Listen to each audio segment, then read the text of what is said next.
Welcome everybody. We've been given this question. 2 times x raised to the power of y is equal to 34 positive 2 times y raised to the power of x. We are expected to find x and y.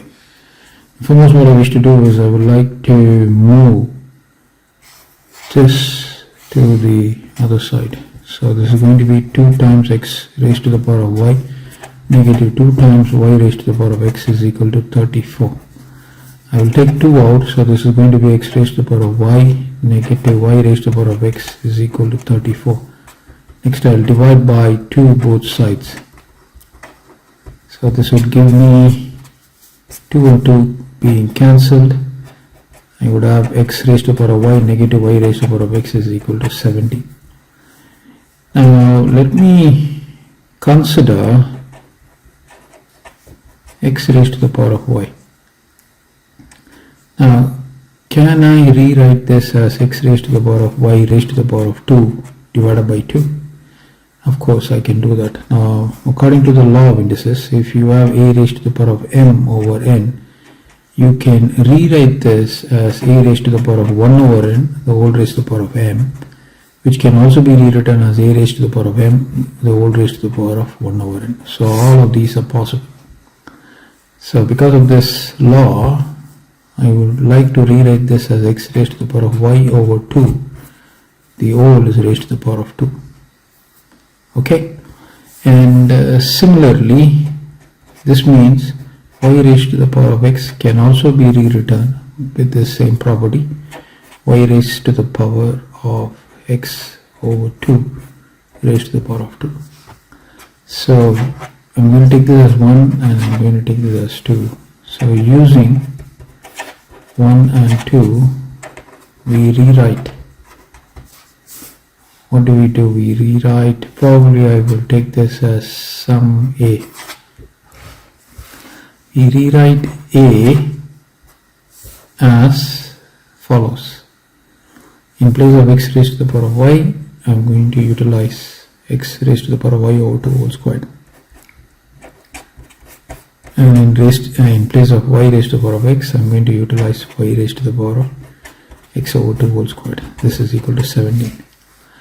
Now let us take, this is another substitution, x raised to the power of y over 2 to be equal to sum u, and y raised to the power of x over 2 to be as sum v. So this would mean 3 can be rewritten as, in place of x raised to the power of y over 2, you have u, this is raised to the power of 2, followed by, in place of y raised to the power of x over 2, you have v, this is raised to the power of 2 is equal to 17. Now this can be again rewritten as y squared negative v squared is equal to 17. Now let me go to the next slide.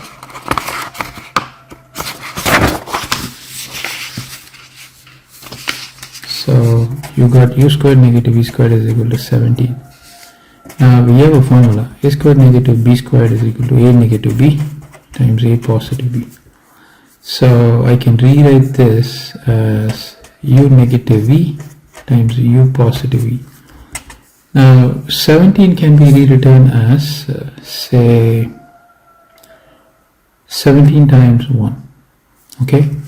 Now there is a property in algebra. If a times b is equal to 0, then either a is equal to 0 or b is equal to 0. Now on the other end, we can superimpose the same property for a quantity, say ab is equal to say sum 7. I can rewrite this as ab is equal to 7 times 1.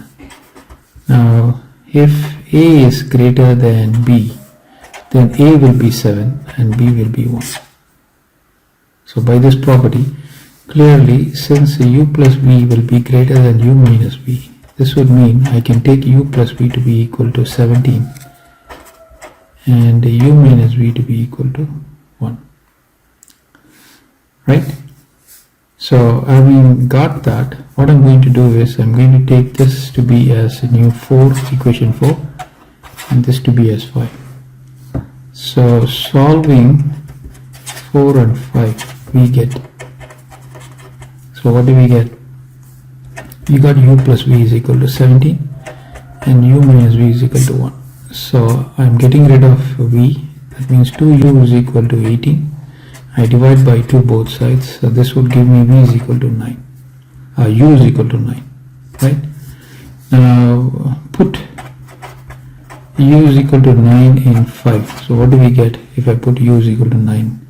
I get 9 negative v is equal to 1. So this would mean 9 minus 1 is equal to v. This means v is equal to 8. So at one point I get u is equal to 9, and another point I get v is equal to 8. Now let me use this part of the space. Okay, when u is equal to 9, what is exactly u? This means my u, let me go and use my u value. U is, where is that? We have taken the value of u to be as x raised to the power of y over 2. X raised to the power of y over 2 is equal to my u. What is the value of u? U is actually 9. Now let me move on to the next slide. So x raised to the power of y over 2 is equal to 9. Now this would mean x raised to the power of y over 2 is equal to 3 squared. Right? Now I will square both sides. Okay? When I square both sides, the 2 and the 2 gets cancelled, giving me x raised to the power of y is equal to 3 raised to the power of 4. Okay, fair enough. So let me consider this to be as sum 6. Now next step also, when b is equal to 8, this would mean y raised to the power of x over 2 is equal to 8. Now I'm going to rewrite 8 as 4 multiplied with 2, and this is going to be y raised to the power of x over 2. I'm going to be squaring both sides. So when I square both sides, 2 gets cancelled, giving me y raised to the power of x is equal to. Now this is actually a 4 and a 2. Now I can square both the sides, and I can rewrite it like this: 4 squared and 2 squared. Okay. Now this 2 squared is actually 4. Now by the law of indices, a raised to the power of n times a raised to the power of m is equal to a raised to the power of n positive n. So you have 4 raised to the power of 2 and you have 4 raised to the power of 1. So you can add these two together. So that would give me 4 raised to the power of 3. What do you got on the left hand side? You got y raised to the power of x. So this is 7. Now what do you got to do? You have to compare 6 and 7. So what do you got for 6? X raised to the power of y is equal to 3 raised to the power of 4. And what do you got for 7? Y raised to the power of x is equal to 4 raised to the power of 3. Now in the place of the base, check the value that you got in the place of the base. Check the value you got in the base of in the place of the index. You see that x is equal to 3 in the base. X is equal to 3, right? So this means the value of x is equal to 3, and once you have set, or once you have got x is equal to 3, naturally the other remaining value is y, and you can clearly see the value of y. The bases are same, the indices are same. So this means y is equal to 4. So that is the conclusion for this question. Thank you.